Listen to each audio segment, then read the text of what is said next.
দাদা ঐতিহাসিক ডুবো তেলে ডিম পোচ, গোটা ডিম, এটা ব্লাস্ট হতে পারে, কিন্তু যারা করবে একটু সাবধানে করবে, কারণ তেল ছিটকে যেতে পারে।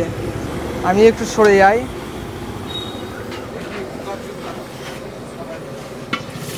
হ্যাঁ, বাস্ট করে গেছে। হয়ে গেছে? হ্যাঁ, বাস্ট হয়ে গেছে। কি বলছো? এই তো বাস্ট হয়ে গেছে। হ্যাঁ, ডিম পোচ। হ্যাঁ, খাওয়া যায়, খাওয়া যায়। হ্যাঁ, আমি খাই। দাদা তুমি এটা কোথা থেকে শিখেছো? এটা চায়না থেকে। চায়না থেকে? হ্যাঁ। কি বলছো?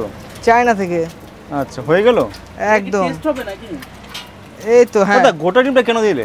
গোটা ডিমটা দিয়ে দিলাম, এটা খেতে ভালো লাগে, এটাও খেতে ভালো লাগে, মানে ইউনিক ইউনিক সব কিছু নিয়ে আসি আমি আর কি। আচ্ছা, চাইনিজ তো, ওর জন্য। দাম কত এটা?